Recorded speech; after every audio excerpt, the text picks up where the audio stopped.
Bonjour à toutes et à tous. Merci d'être avec nous pour cette nouvelle table ronde.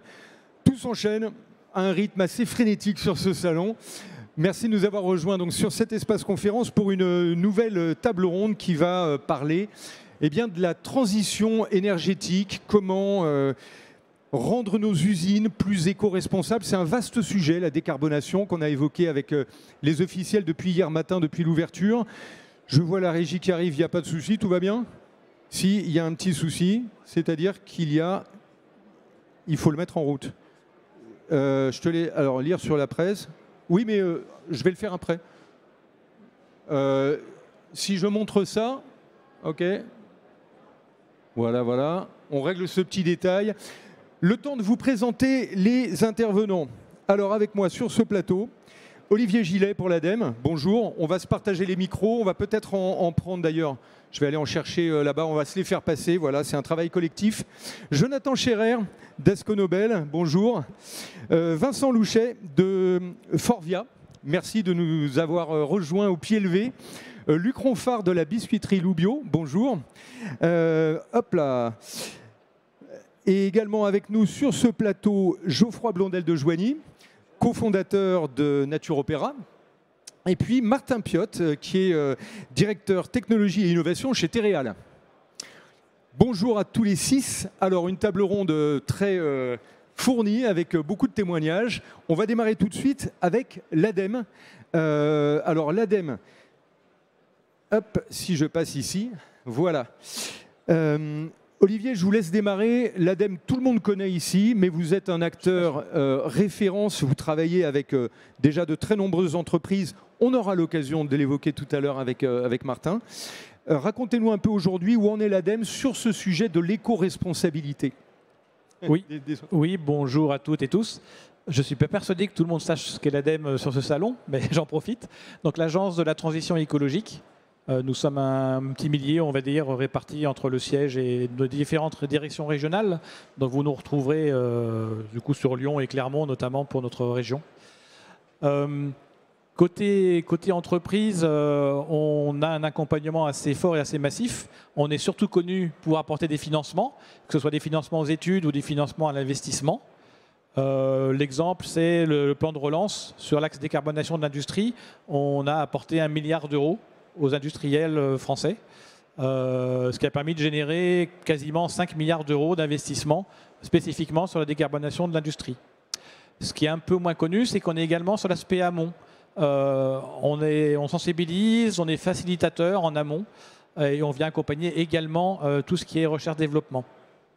Alors, on peut dire que vous centralisez aussi beaucoup de bonnes pratiques. Il y a cette mission de propagation des bonnes pratiques et des retours d'expérience d'industriels, parce qu'on va le voir, il y a des solutions qui marchent.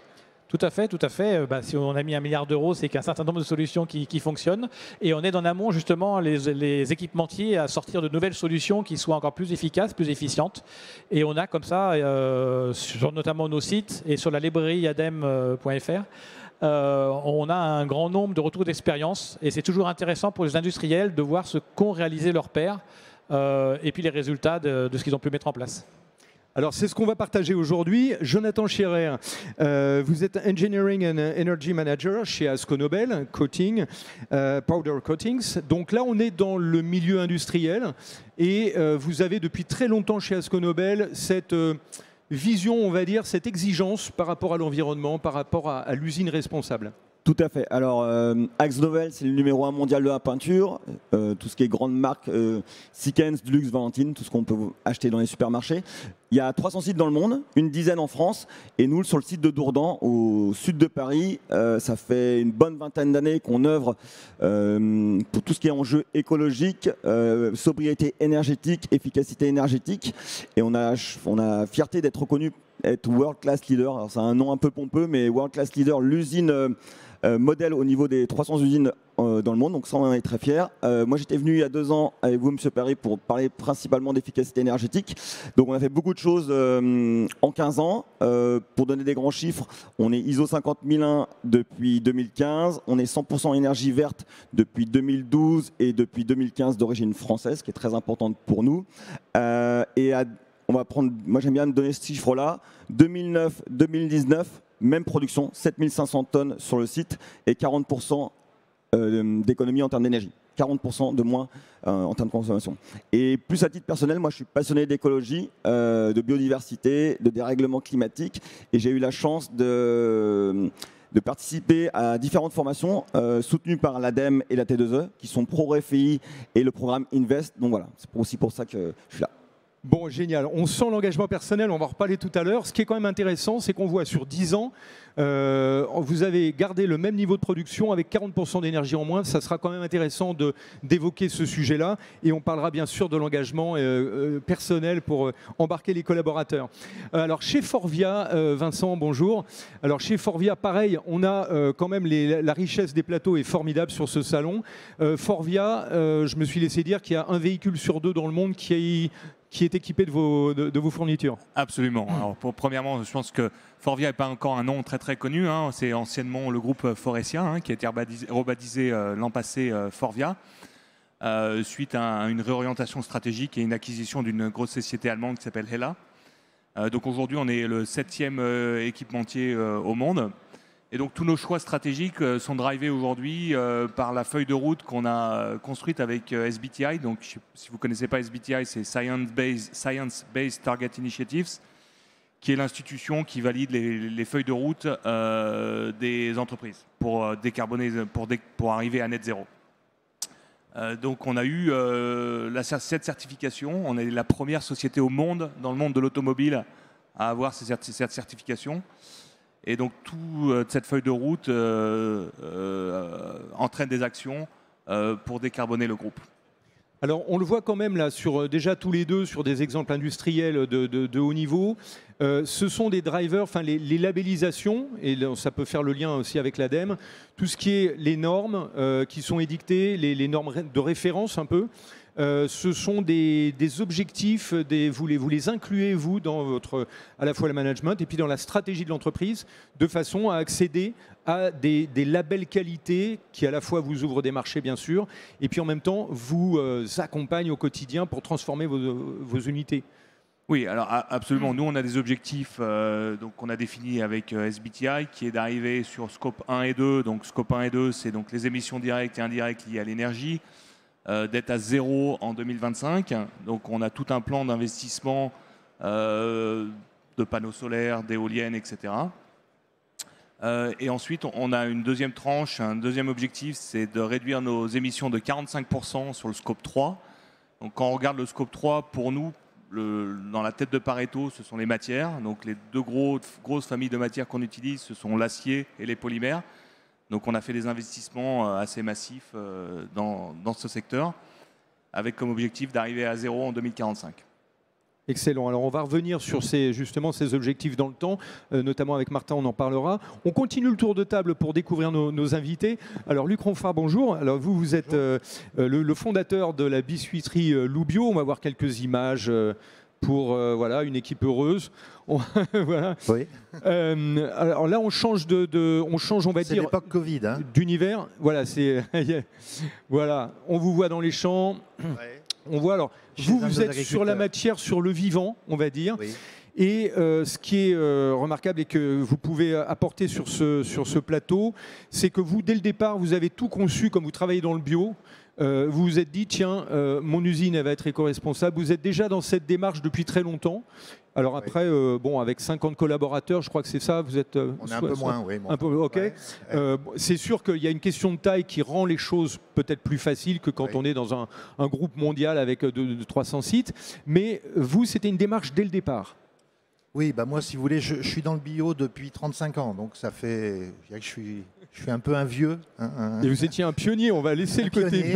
On va garder le côté pionnier. Voilà, et j'ai fondé l'entreprise en 2005 en construisant une usine à Manosque qui était... bon, moi, à l'époque, ça va peut-être parler à certaines personnes, je me rappelle que je faisais 200 000 euros de chiffre d'affaires, ce qui n'est rien, et je perdais 30 000 euros par an. Et j'ai été voir mon banquier et je lui ai dit, je voudrais construire une usine en éco-construction. Il m'a dit, mais t'es cinglé. Et en fait, bon, il se trouve qu'on a été aidé à l'époque par la NEF, qui est une banque un peu alternative, j'allais dire. Et du coup, ça s'est enchaîné et on a monté cette entreprise. Et je dirais que c'est vrai que dans une petite entreprise, la volonté du dirigeant, du fondateur, elle est quand même essentielle. C'est vrai que c'était plus facile pour moi de mettre en œuvre ça que si j'avais été dans un très grand groupe où j'aurais pu être plus esselé.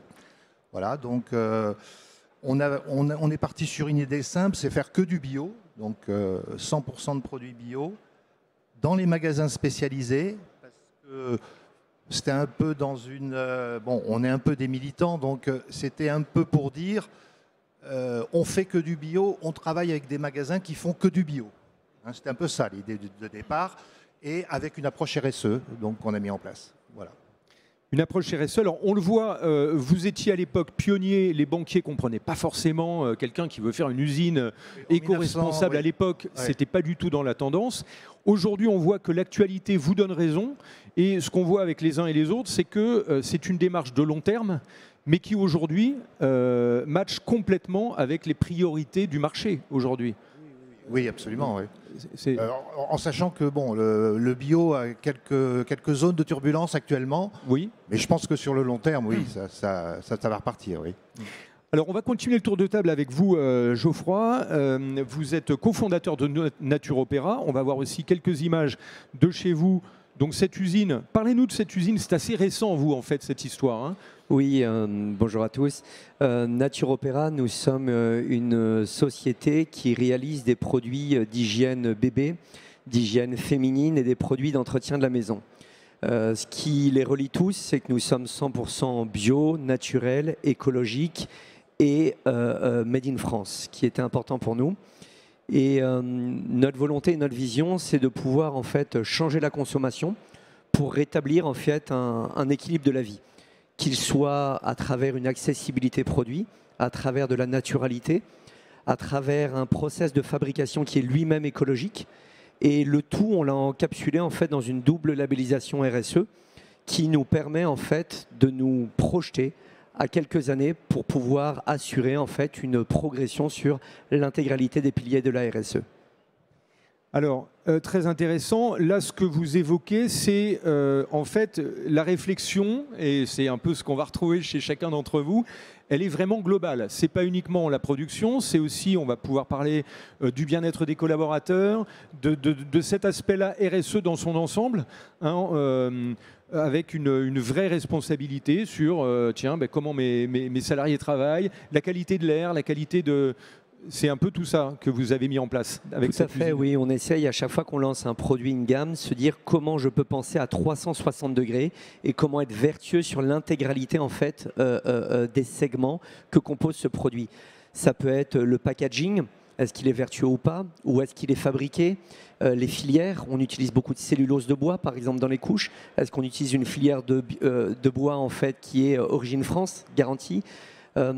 Après, c'est une industrie, oui, mais est-ce qu'elle est bonne pour l'environnement? Est-ce qu'elle est bonne pour le salarié, pour le travailleur? Et on a mis en place, effectivement, à chaque fois des outils pour essayer de s'assurer que le consommateur, de l'ouvrier jusqu'au consommateur, on ait un cercle vertueux, que ce soit en termes de production jusqu'à la réalisation du produit fini.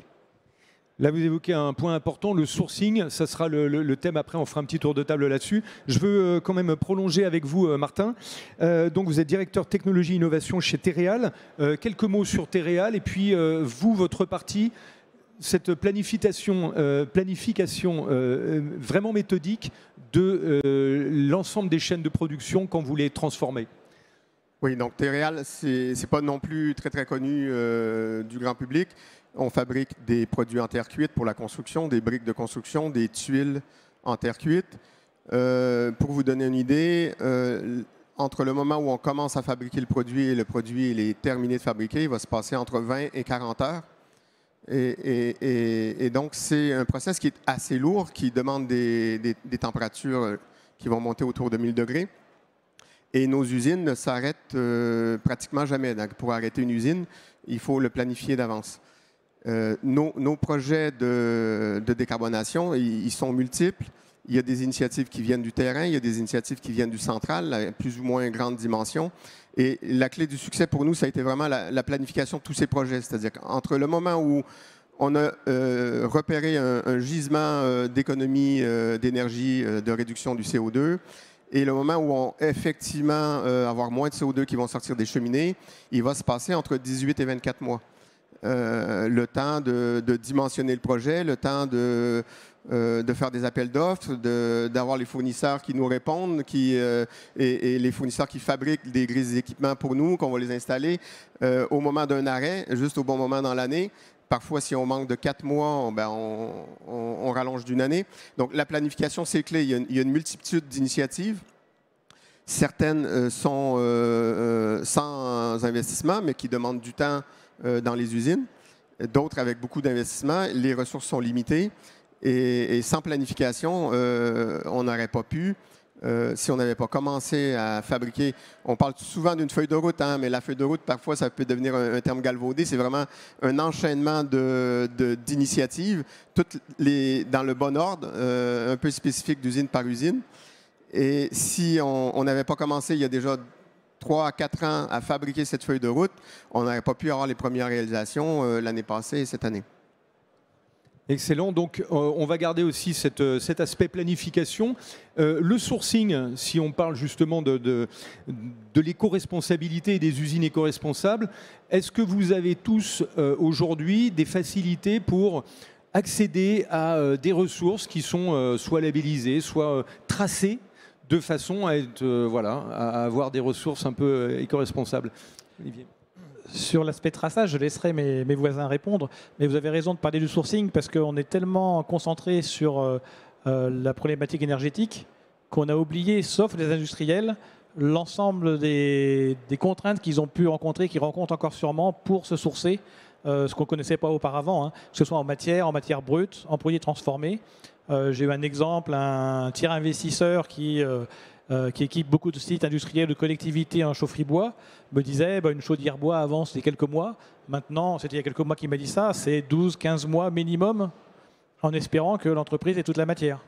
Donc il y a la disponibilité de la matière qui est devenue, tout comme l'énergie, très très problématique et on peut imaginer que c'est pas fini. Voilà, c'est pas fini. Comment ça se passe dans l'industrie chez vous, Jonathan, et chez vous, Vincent aussi, pour le sourcing? Il y a 2 aspects sur la partie, on va dire, matière première. On a entendu parler de Scope 3 chez AkzoNobel. C'est réduction de 50% du Scope 3 à horizon 2030. Mais il faut savoir que, on va dire, la partie usine, les 300 sites représentent une dizaine de pourcents sur les émissions de carbone parce que la plus grosse partie vient de l'extraction des matières premières. Donc nous, moi, en tant que petit ingénieur dans l'usine à Dourdan, j'ai eu très très peu, on va dire,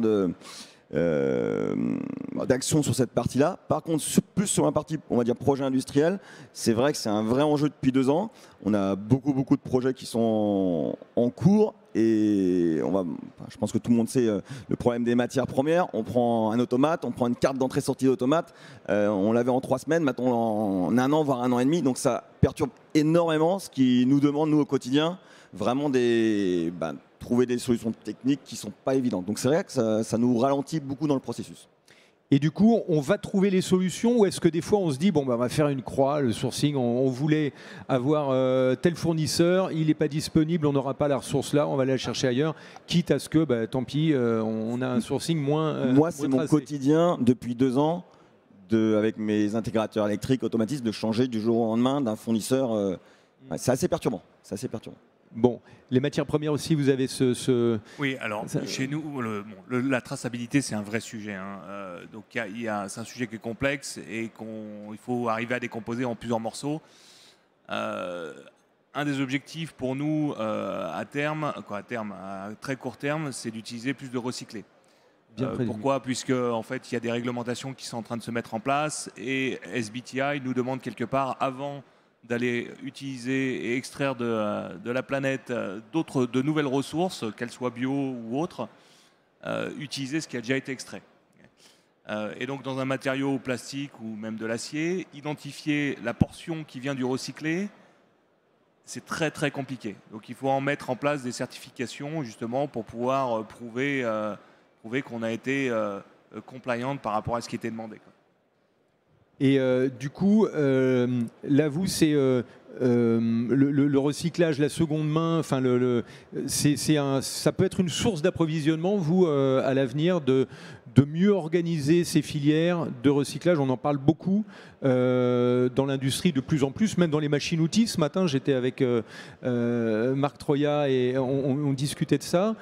même les machines-outils aujourd'hui, on peut essayer de les recycler, de les retransformer. Il y a cette démarche-là aussi chez vous? Oui, absolument, hein. Tout est recyclé aujourd'hui.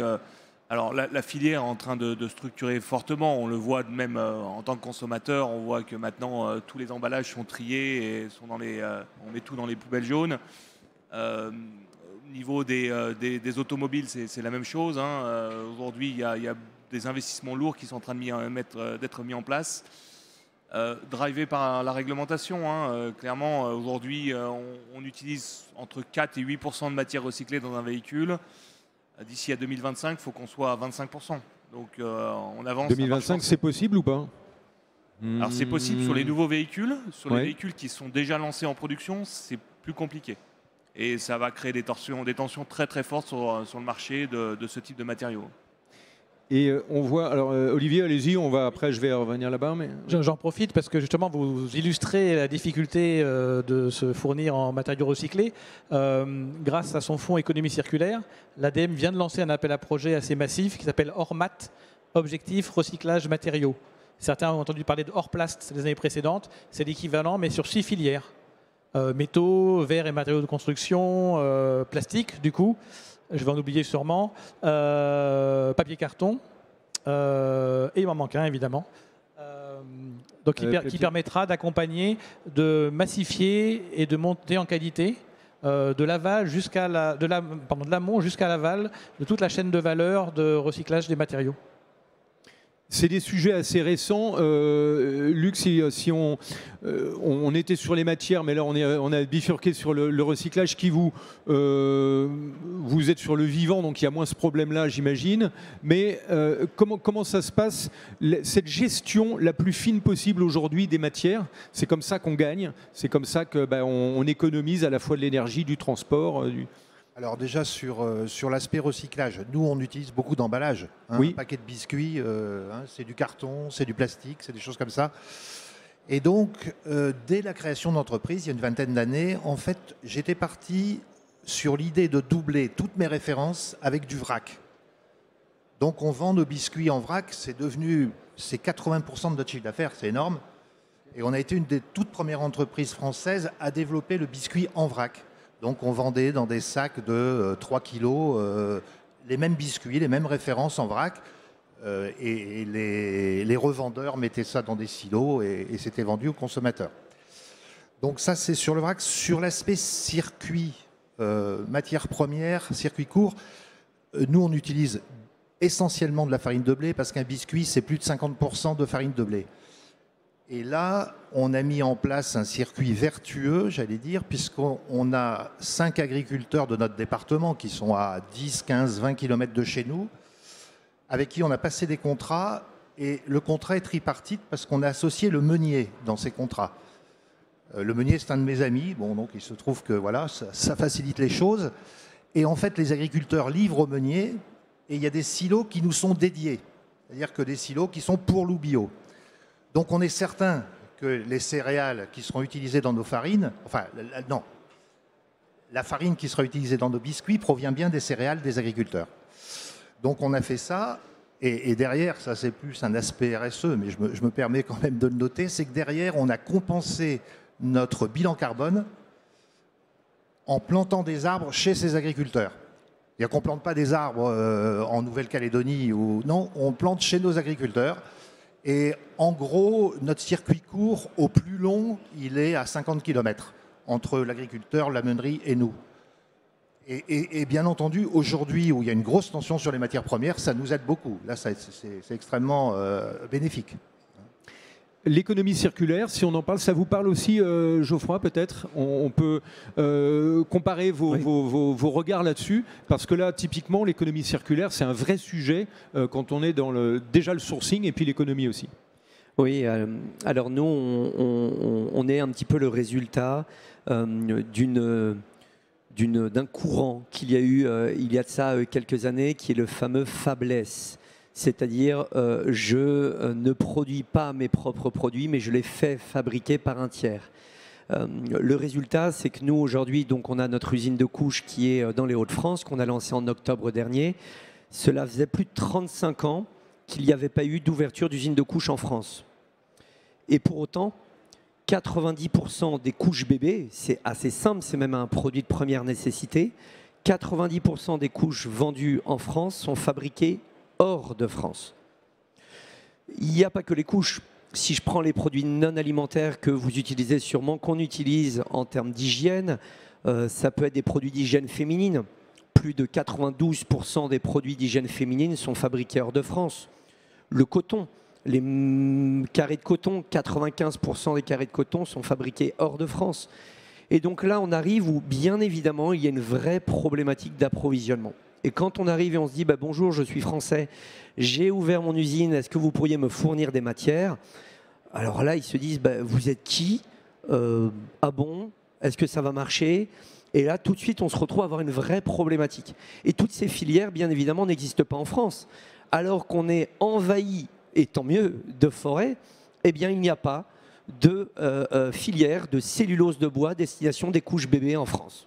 Donc, c'est-à-dire j'utilise quasiment 50% de cellulose de bois dans une couche bébé. Donc, j'en utilise vraiment énormément. Et pour autant, il n'y a pas de filière de cellulose de bois en France. Et du coup, le sourcing à l'extérieur, on comprend mieux en vous écoutant. Nicolas Dufour, qui hier, il était là, il se disait, mais le déficit de la balance commerciale, quand même, c'est énorme. On le voit même sur des produits d'hygiène qui sont... Quand on voit votre usine, quand même, on se dit, il y a eu quand même de l'investissement. C'est quand même de la haute technologie. Vous avez quand même été très loin dans les installations. Le pari, il est fort. C'est-à-dire que vous dites, tiens, il y a 35 ans que personne n'a bougé dans les produits d'hygiène en France, on y revient, on y retourne. Est-ce qu'on pourrait dire, voilà un exemple de réindustrialisation? Comment ça peut se passer? C'est un exemple quand même, hein. Vous êtes un exemple à promouvoir peut-être. Oui, c'est-à-dire qu'il y a eu en fait un double effet. C'est-à-dire que, on a réindustrialisé, ça c'est important, mais surtout ce qui était important, c'était se réapproprier un savoir-faire perdu, existant en France et plus spécifiquement dans les Hauts-de-France. Ce qu'il faut savoir, c'est qu'il y a 37 ans exactement, il y avait une marque, et même des marques de couches, et plus de 50% des couches vendues en France il y a 37 ans étaient fabriquées dans les Hauts-de-France. Il y a un an, il n'y en avait plus que 0%. Donc c'est vrai que nous, avec notre usine, on arrive parce qu'on veut se réapproprier un savoir-faire perdu, parce qu'il y a vraiment aujourd'hui en France une façon de relancer l'industrie à notre tout petit niveau, mais il y a beaucoup de projets, nous ne sommes pas les seuls, qui sont là pour marquer le coup et dire non, l'usine n'est plus ce côté un petit peu ancien, poussiéreux, graisseux, fatigant, polluant, bruyant. Et maintenant, il y a de nouvelles industries, il y a de nouvelles usines qui pointent leur nez et qui démontrent l'inverse de ce qu'elles étaient il y a 30 ans et qui aujourd'hui sont modernes, aujourd'hui attirent des talents, aujourd'hui sont écologiques et aujourd'hui sont tournés vers le bien-être du salarié. Et c'est ça qui est important. Ça aussi, voilà, une partie très importante, le bien-être des salariés. On en parlera d'ailleurs avec vous, Jonathan. Ou est-ce qu'on, allez, on parle et on y va. On y va. Embarquer les collaborateurs, ce qu'on évoque là, de se dire tiens, l'industrie aujourd'hui, elle a changé, elle est nouvelle. Ça passe donc par une vision managériale, comme vous, ce que vous évoquez, de retrouver un savoir-faire, de le remettre en selle et de le remettre en puissance. Et vous, Jonathan, ça a été le fait de dire tiens, il y a une prise de conscience générale à avoir. Vous avez parlé tout à l'heure de la fresque de l'industrie. Racontez-nous au quotidien comment ça se passe. Alors, voilà, nous, comme je vous ai expliqué, dans le groupe, on est reconnu comme l'usine qui a fait énormément d'efforts sur toute la partie énergétique, écologique. Mais moi, depuis 2008, où je travaille tous les projets industriels, il y a une composante évidemment énergétique. On a tout le temps mis, et j'en suis le responsable, l'aspect, on va dire, comportemental à côté. On n'a fait que des choses techniques depuis le début. On a fait 15 ans de gros projets techniques, je ne vais pas rentrer dans le détail, mais qui nous a vraiment permis d'avoir une très bonne performance en termes énergétiques. Et j'ai entre autres ouvert un peu les yeux en faisant les formations proposées par l'ADEME et la T2E pour RFI et Invest, où on se rend compte avec les référents énergie qu'on n'est pas tout seul et qu'on n'est pas les meilleurs. Et entre autres, on a pu être accompagné par des cabinets, par formation pour RFI, qui nous ont dit vous allez travailler sur la communication en interne. Ok, qu'est-ce que c'est ? C'est vrai qu'on avait complètement oublié ce pan-là, ce qui nous a permis de grignoter, on va dire, quelques pourcents en impliquant encore plus les collaborateurs. Mais ce qui est surtout vraiment important, nous là, ça fait 2 ans, on est aussi à la pointe sur le site, sur la partie digitalisation. On n'est pas une grosse usine, on est 130 collaborateurs, mais on a 24 écrans qui sont la moitié de cette taille-là, qui sont tactiles, qui présentent tout notre système de management est dedans, la sécurité, enfin tout, la qualité, la production, la partie énergie. Et entre autres, on a des thèmes qui arrivent chaque semaine, qui sont des thèmes liés à l'énergie, mais qui ne sont pas des thèmes, on va dire à 90% des thèmes qui ne sont pas liés à l'énergie à AkzoNobel. Nous, c'est super important sur le site de Dourdan d'impliquer les collaborateurs, pas uniquement dans l'usine d'AkzoNobel, mais aussi au niveau du quotidien. Donc on prend plein d'affiches ADEME, entre autres, sur la gestion de l'énergie au quotidien, les déchets, tout ça. Donc ça, c'est quelque chose qui est très très important, qu'on fait depuis 2 ans. Et moi, à titre plus personnel, donc, je suis formateur à la fresque du climat, donc j'en ai fait beaucoup, bénévolement. Et j'ai réussi à convaincre la direction qu'on pouvait aussi faire cette fresque-là et que ce soit un objectif dans les objectifs opérationnels du site. Donc là, on a formé tous les collaborateurs de Dourdan. Alors, la fresque du climat, c'est un jeu très rapidement qui a été créé par un des rapporteurs du GIEC qui, en 3 heures, vous explique le dérèglement climatique et qui permet aussi surtout de passer à l'action. Donc voilà, donc on a fait ça et là je suis en train d'essayer de le coordonner au niveau français pour les 3000 collaborateurs. Voilà, donc on est vraiment au-delà du pur, on va dire, gain AkzoNobel. On veut vraiment impliquer les gens dans une démarche éco-responsable de sobriété. Enfin moi j'aime beaucoup ce titre de cette conférence, la sobriété, qui me semble extrêmement importante parce qu'il va falloir qu'on change nos comportements. Et donc voilà, donc c'est vraiment quelque chose qui est très important à Akzo et qu'on a su mener et qui n'est pas uniquement des gains uniquement pour AkzoNobel. Voilà. Exactement. Là, ce qu'on fait, c'est le distinguo entre des démarches qui vont être positives pour la production pure et puis un état d'esprit des collaborateurs qui peuvent justement trouver des solutions en disant quand ils ont cet état d'esprit, ils vont aller dans le bon sens au quotidien sur tous les sujets. À Akzo, mais surtout chez eux. Chez eux aussi. Martin, alors parce que là vous évoquez, Jonathan, les formations ADEME sur ces sujets-là. Martin, on peut peut-être revenir sur une collaboration avec l'ADEME. Vous avez mis en place, vous, un projet, développé un programme. Voilà, donc je l'avais dit avant, donc la construction de la feuille de route, ça a été quelque chose de clé pour nous. Et notre feuille de route, elle concerne tous les aspects de notre procédé. Elle est multisite. Chaque site a ses spécificités. Et on a répondu à un appel à manifestation d'intérêt, à une expérimentation pour développer des méthodologies, tester aussi la nôtre de méthodologie de construction de cette feuille de route-là. Et ça nous a donné accès aussi aux mêmes formations que vous citiez, hein, sur Invest et autres. Et ça nous a permis de secouer un peu la feuille de route qu'on avait mis en place pour être sûr qu'on ne fasse pas d'autosatisfaction et qu'on réussisse à vraiment la dérouler, parce que c'est clé. Une fois qu'on appuie sur le bouton, je l'ai dit avant, on lance la machine et plus tard, 2 ans plus tard, on va voir les résultats. On ne peut pas trop se tromper et on ne peut pas non plus mobiliser les ressources pour rien. Je reviens sur l'aspect mobilisation aussi dont vous parliez, ça m'a fait penser parce que, en fait, la décarbonation chez nous, c'est aussi...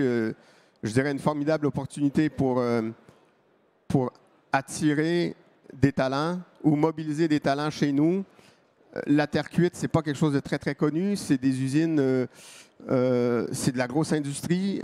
Parfois, c'est un peu de la poussière. C'est des hautes températures dans les ateliers. Ce n'est pas super sexy. À travers notre feuille de route, à travers l'exécution de la feuille de route de décarbonation, on réussit à recruter et à intéresser des gens au-delà de leur travail d'ingénieur. C'est-à-dire qu'on constate dans les réunions de travail qu'on a que les gens n'ont plus besoin de changer de casquette de citoyen à travailleur, ingénieur, technicien. Ils gardent la même casquette tout le temps, ils sont motivés, ils savent qu'ils travaillent pour leurs convictions, ils savent qu'ils ont leur grain de sel à mettre sur la résolution des dérèglements mécaniques. Et on voit des jeunes ingénieurs arriver chez nous avec ces convictions-là. Des moins jeunes ingénieurs, on est beaucoup en Occitanie, autour de Toulouse, dans l'aéronautique, qui quittent des domaines plutôt à haute visibilité, qui viennent chez nous parce qu'ils savent que leur travail va correspondre à leurs valeurs. Et ça, je dirais, c'est une opportunité pour nous. Alors, ce qu'on évoque là, c'est le rôle des collaborateurs. On a évoqué tout à l'heure que l'éco-responsabilité, finalement, c'était un travail collectif. Si on revient sur, justement, l'innovation, qui est un secteur clé quand même, hein, je pense que quand vous avez monté l'usine, vous avez cherché les nouvelles machines. On va parler un petit peu de l'innovation. Comment ça se passe, notamment chez Forvia aussi, dans la recherche de matériaux. Vous cherchez des matériaux biosourcés. C'est une voie, une direction pour l'industrie aujourd'hui. Geoffroy, d'abord peut-être un petit mot là-dessus sur l'innovation. Et puis après, on verra avec Forvia. Oui, alors l'innovation, pour nous, il y avait l'innovation de produits. Donc, essayer de trouver quels sont les matériaux de demain. Aujourd'hui, une couche, hélas, on ne peut pas avoir une couche ou un produit d'hygiène féminine qui soit 100% compostable, biodégradable. Et donc là, on est en train d'essayer de chercher justement avec des partenaires quels sont ces matériaux que nous pourrions utiliser pour en fait avoir la couche la plus vertueuse. Là, actuellement, à l'heure à laquelle on se parle, les équipes sont en train de tester, par exemple, une couche qui serait 100% biodégradable, qui ne pourra pas être commercialisée avant quelques années, mais déjà, on est en train de travailler sur ces types de produits pour, en fait, avoir un temps d'avance sur la loi AGEC qui nous oblige, et c'est bon, en fait, qu'elle nous oblige à ce que tous les produits de consommation, en fait, à usage unique se retrouvent sans plastique. Et ça, c'est important. Mais c'est vrai que cette innovation, on l'a faite aussi, que ce soit avec notre machine de couche, sur comment faire pour que ce soit en fait une machine, une usine la plus vertueuse et la plus agréable. Alors par exemple, ce que l'on a mis, on est les seuls en Europe, là on le voit sur la photo d'avant, avec un genre de cube blanc à l'arrière, au fond de l'usine. En fait, nous avons mis en place par exemple un filtre qui est un filtre EPA. Donc c'est un filtre qui est gros en fait, un petit peu comme la Seine, dans lequel il va y avoir l'air qui va passer et qui va être rejeté à l'intérieur de l'usine et qui fait qu'on va avoir un air qui est purifié à 99,9%. C'est un fil qui vaut environ un demi-million d'euros au global, avec après une centrale de traitement d'air. Et ça, il était mis en place uniquement pour le bien-être du salarié. C'est-à-dire uniquement pour se dire, il faut que nos ouvriers ne se retrouvent pas avec des particules potentielles de fibres à l'intérieur de leurs poumons. Et ça, on l'a travaillé et on l'a mis en place, ce qui fait qu'on respire mieux dans notre usine que n'importe où en France, à l'extérieur. Il y a aussi après un central de traitement d'air que l'on a en haut, qui est en fait simple, qui est un filtre adiabatique. Donc c'est-à-dire cet air purifié, on le met en fait et il y a une vaporisation de microparticules d'eau, ce qui fait qu'on peut rafraîchir l'air chaud de la machine et comme ça le projeter et l'envoyer en fait l'été pour rafraîchir en fait l'usine. Ou alors l'été, on va tout simplement prendre l'air chaud qui est extrait des 144 moteurs que compose la machine pour pouvoir le rejeter dans l'usine. Et ce qui fait que par exemple cette année, on n'a pas chauffé, on n'a pas utilisé en fait de chauffage pour notre usine. C'est uniquement la chaleur de la machine qui est réutilisée au sein en fait de l'usine. Excellent, très bon système. C'est vrai qu'il y a beaucoup de choses à aller piocher quand même chez vous. C'est vraiment passionnant. Chez Forvia, donc, si on parlait du Materiact, c'est ça? Materiact. Voilà. Materiact, si on est sur le plan de l'innovation et des nouveaux matériaux, on le voit partout sur ce salon, vous avez vu, il y a énormément de recherches dans la métallurgie, dans tous les nouveaux alliages, les nouveaux matériaux. C'est une clé aussi de la responsabilité de demain. Voilà. Donc Materiact, en fait, c'est la société qui appartient à 100% à Forvia, qui a été créée l'année dernière, qui travaille sur les matériaux durables, qui est basé à Lyon. Hein. Donc on est en train de construire un tech center de 7500 m² là sur Lyon, avec deux grosses familles qui sont les polymères et les aciers. Sur les polymères, alors, pour décarboner des polymères, c'est assez simple, on a parlé du recyclé, mais ça suffit pas, c'est pas suffisant. Et pour sortir du tout pétrole, il faut utiliser de la biomasse. Donc il y a plusieurs façons d'utiliser de la biomasse. Donc nous, on l'a mis en œuvre déjà, ça fait depuis une dizaine d'années, où on a fait des compounds. Donc compounds, c'est des mélanges en fait de polymères qui sont mélangés avec de la fibre de chanvre. Donc on a une joint venture à côté de Dijon qui fait ce type de matériaux, donc en coopération avec une coopérative agricole qui s'appelle Interval, qui nous fournit le chanvre et que nous on intègre dans les matériaux plastiques. Voilà. Et donc c'est en production, on a une vingtaine de véhicules déjà qui sont équipés avec ce type de matériaux. La Clio, la 308, chez Land Rover on a plusieurs véhicules. Et l'enjeu pour nous, c'est de rendre aussi également cette fibre qui aujourd'hui amène de la structure, la rendre visible pour que le consommateur final puisse lire que le véhicule est fabriqué avec un matériau renouvelable.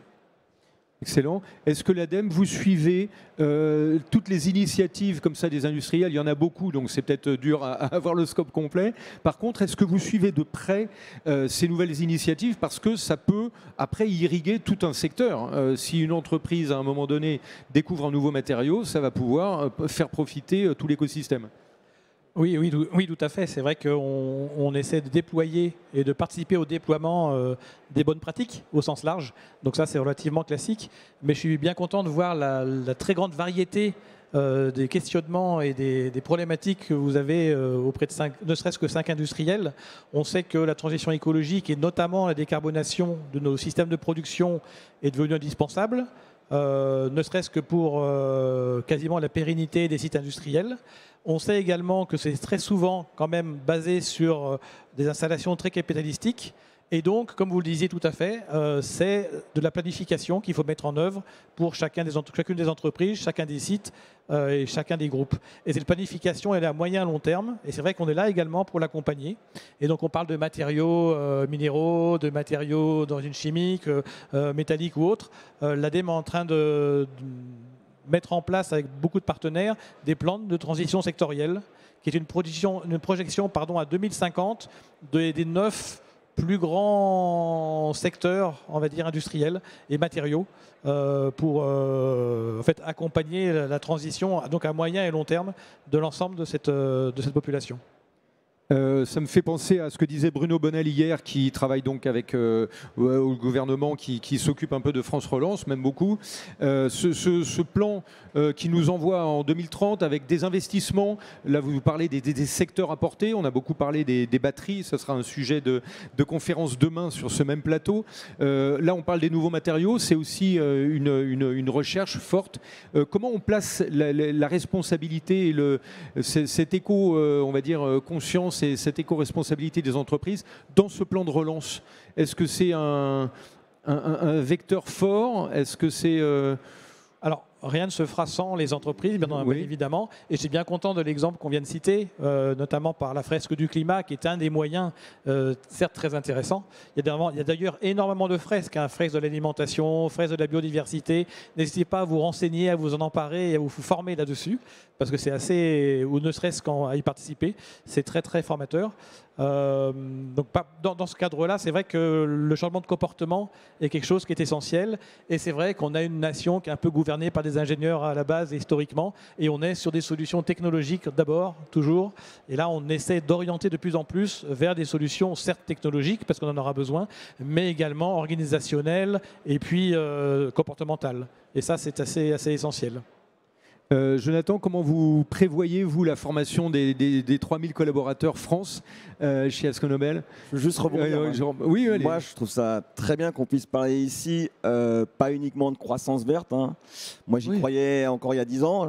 Ça en fera partie, mais le changement de comportement, pour moi, est juste indispensable. Et la sobriété est juste indispensable.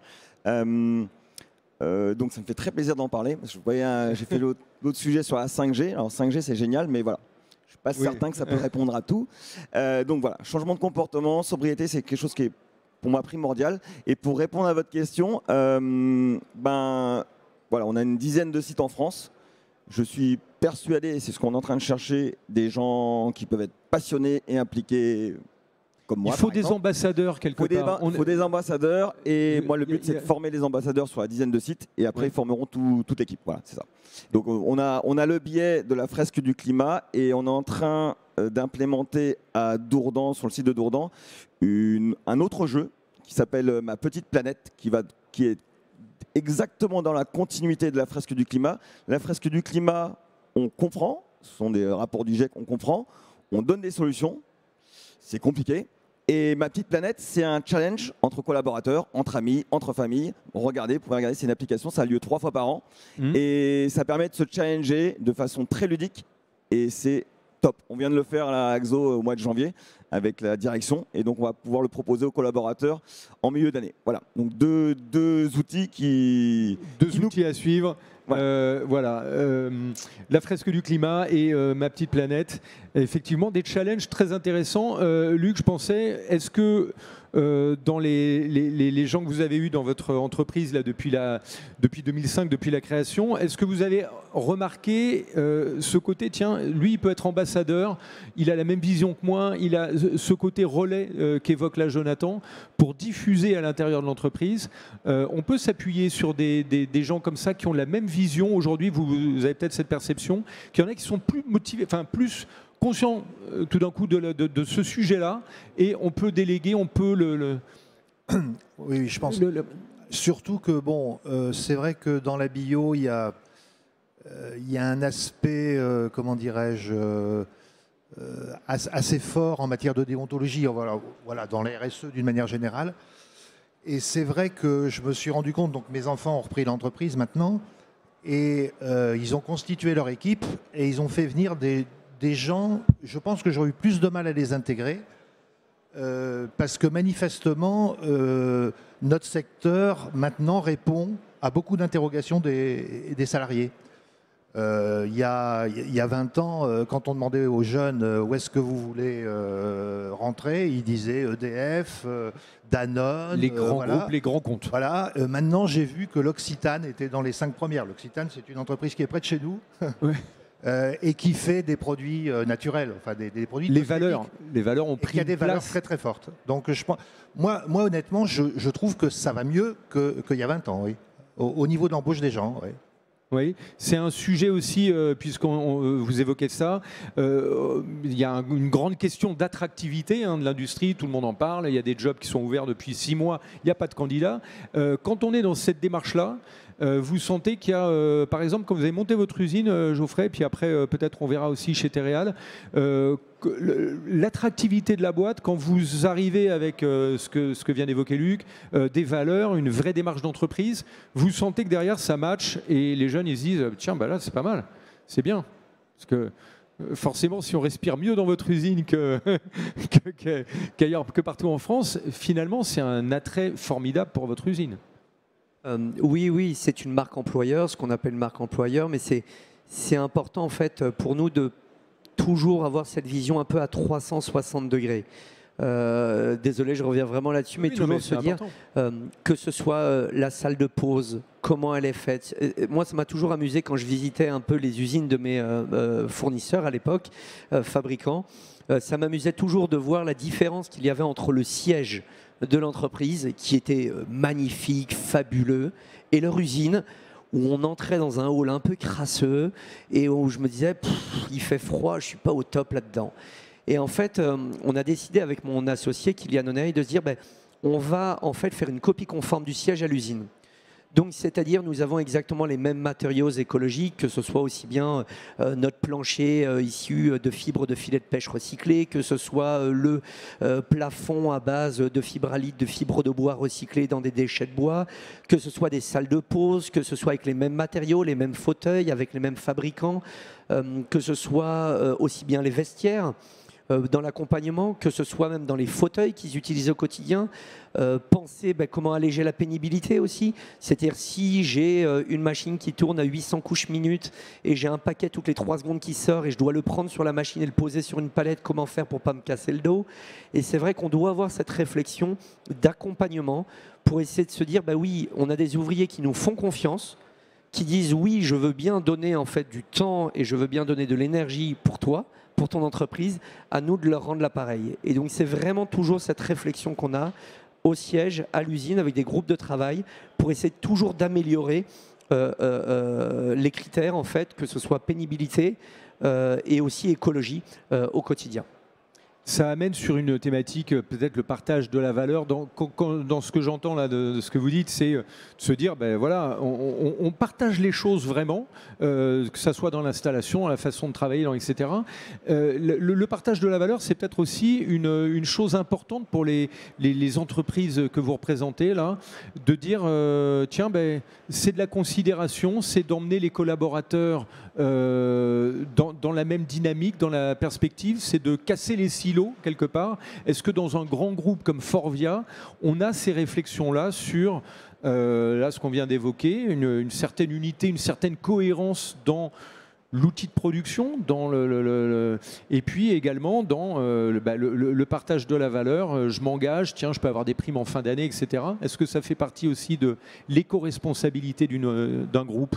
Oui, alors la marque employeur, c'est vraiment un sujet pour nous sur lequel on est très attentif. On voit bien de toute façon d'un point de vue démographique, en tout cas en France, il y aura de moins en moins de monde. Donc il va falloir qu'on trouve des solutions pour attirer les talents et qu'on adapte aussi nos systèmes et nos activités pour attirer ces jeunes talents. Donc ça va être difficile de plus en plus d'avoir des jeunes qui sont motivés pour faire 8 heures par jour derrière une machine sans réfléchir. Donc on automatise beaucoup. Et on essaye d'amener un sens et un bien-être au travail, c'est sûr. Là, vous parlez d'une certaine répétitivité des tâches, quelqu'un qui est derrière une machine.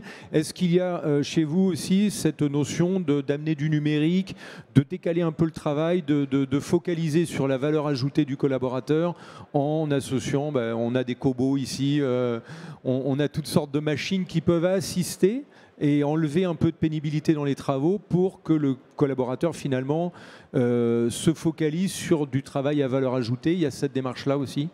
Oui, absolument. Hein. C'est vraiment intégration du numérique, de toutes les nouvelles technologies pour éviter et d'enlever en fait toute la pénibilité autour du travail et que les collaborateurs soient contents de venir chez nous.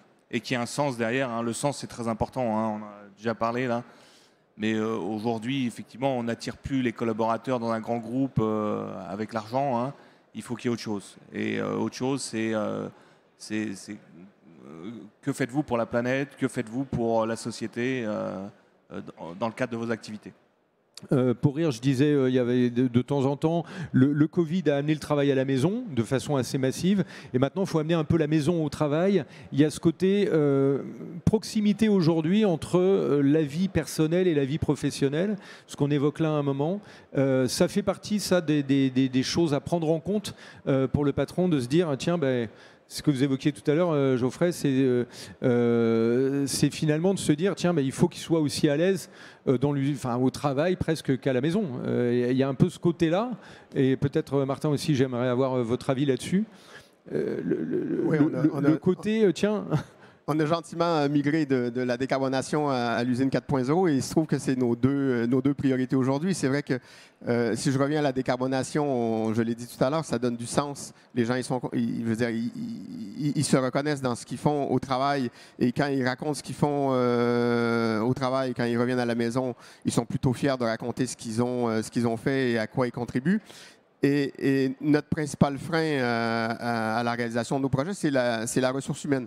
Malgré qu'on peut avoir un peu plus d'attractivité, on reste avec un problème de nombre d'heures qu'on est capable de passer sur ces sujets-là.